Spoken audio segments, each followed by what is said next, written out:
Hello friends, आपका स्वागत है हमारे यूट्यूब चैनल स्टडी 15 पर।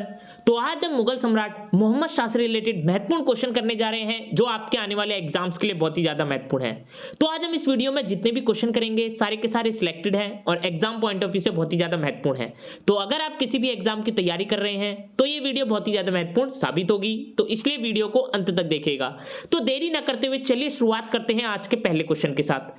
तो आज का पहला क्वेश्चन है, किस मुगल बादशाह का मूल नाम रोशन अख्तर था?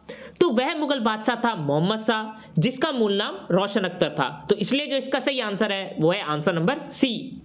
आज का अगला प्रश्न, रोशन अख्तर सैयद बंधुओं के सहयोग से कब मोहम्मद शाह की उपाधि के साथ मुगल राज सिंहासन पर बैठा? तो रोशन अख्तर सैयद बंधुओं के सहयोग से 1719 ईस्वी में मोहम्मद शाह की उपाधि के साथ मुगल राज सिंहासन पर बैठा। तो इसलिए जो इसका सही आंसर है वो है आंसर नंबर बी। आज का अगला प्रश्न, कौन सा मुगल बादशाह रंगीला के नाम से जाना जाता था? तो वह मुगल बादशाह था मोहम्मद शाह जो रंगीला के नाम से जाना जाता था। तो इसलिए जो इसका सही आंसर है वो है आंसर नंबर सी। आज का अगला प्रश्न, निम्न में से किस शासक ने उर्दू को राजकीय संरक्षण प्रदान किया था? तो वह शासक था मोहम्मद शाह जिसने उर्दू को राजकीय संरक्षण प्रदान किया था। तो इसलिए जो इसका सही आंसर है वो है आंसर नंबर डी। आज का अगला प्रश्न, निम्नलिखित में से किसने फतेह चंद को जगत सेठ की उपाधि प्रदान की थी? तो इनमें से जो मोहम्मद शाह था इसी ने फतेह चंद को जगत सेठ की उपाधि प्रदान की थी। तो इसलिए जो इसका सही आंसर है वो है आंसर नंबर डी। आज का अगला प्रश्न, अवध, हैदराबाद, भरतपुर, रुहेलखंड एवं फर्रुखाबाद किस मुगल शासक के समय में स्वतंत्र हुए? तो अवध, हैदराबाद, भरतपुर, रुहेलखंड एवं फर्रुखाबाद जो था वह मोहम्मद शाह मुगल शासक के समय में स्वतंत्र हुए। तो इसलिए जो इसका सही आंसर है वो है आंसर नंबर सी। आज का अगला प्रश्न, किस मुगल बादशाह ने 1733 ईस्वी में बिहार की सूबेदारी बंगाल के नवाब शुजाउद्दीन को प्रदान की थी?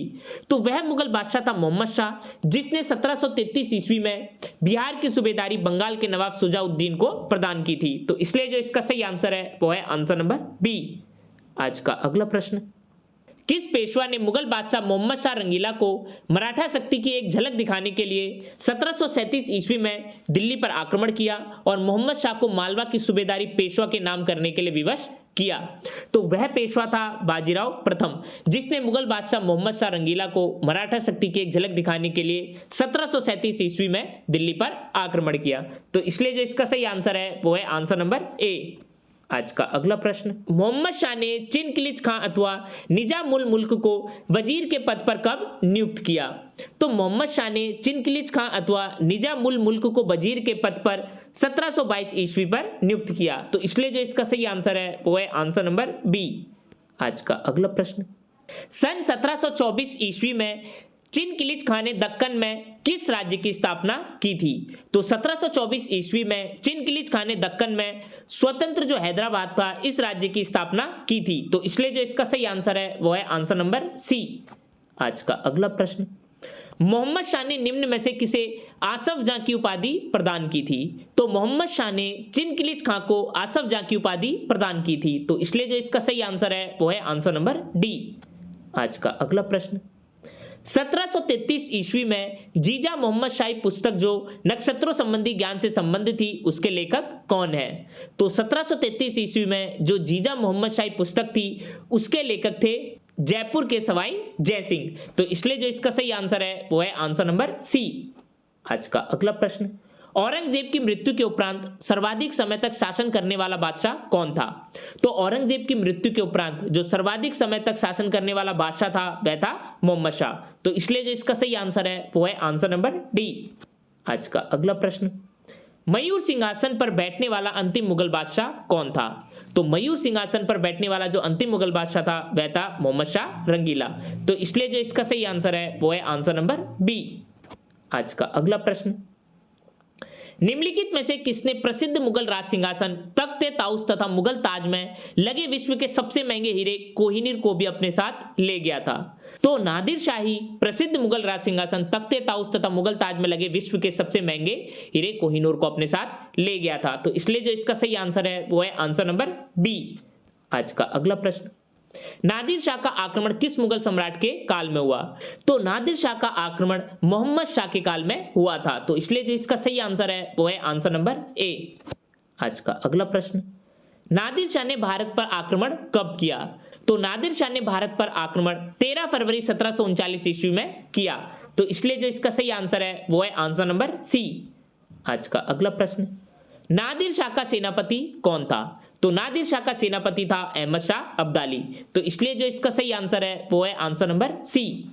आज का अगला प्रश्न, भारत पर आक्रमण करने वाले किस ईरानी शासक को ईरान का नेपोलियन कहा जाता है? भारत पर आक्रमण करने वाला वह ईरानी शासक था नादिर शाह, जिसे ईरान का नेपोलियन कहा जाता है, तो इसलिए जो इसका सही आंसर है वो है आंसर नंबर ए।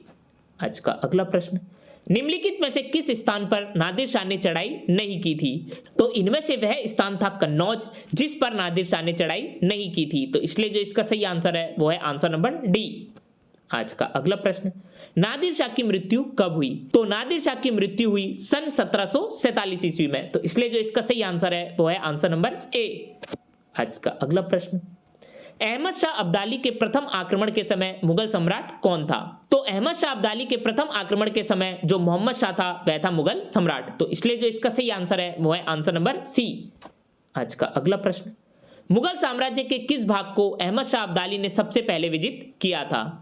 तो मुगल साम्राज्य का वह भाग था पंजाब, जिसे अहमद शाह अब्दाली ने सबसे पहले विजित किया था, तो इसलिए जो इसका सही आंसर है वो है आंसर नंबर ए। आज का अगला प्रश्न, निम्नलिखित में से किसे दुर्रे दुर्रानी कहा गया है?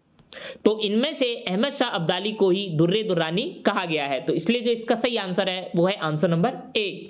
आज का अगला प्रश्न, किसने 1749 ईस्वी में पंजाब पर आक्रमण कर सूबेदार मुइन मुल्क को पराजित किया था? तो 1749 ईस्वी में अहमद शाह अब्दाली ने ही पंजाब पर आक्रमण कर सूबेदार मुइन मुल्क को पराजित किया था, तो इसलिए जो इसका सही आंसर है वो है आंसर नंबर सी। आज का अगला प्रश्न, 26 अप्रैल 1748 ईस्वी को मोहम्मद शाह की मृत्यु के पश्चात अगला मुगल बादशाह कौन बना? तो 26 अप्रैल 1748 ईस्वी को मोहम्मद शाह की मृत्यु के पश्चात अहमद शाह मुगल बादशाह बना, तो इसलिए जो इसका सही आंसर है वो है आंसर नंबर सी। तो ये थे मुगल सम्राट मोहम्मद शाह से रिलेटेड महत्वपूर्ण क्वेश्चंस जो आपके आने वाले एग्जाम्स के लिए बहुत ही ज्यादा महत्वपूर्ण है। तो अगर ये वीडियो आपको अच्छी लगी तो जाकर हमारे चैनल को सब्सक्राइब करिए और लाइक के बटन को दबाना ना भूलिएगा।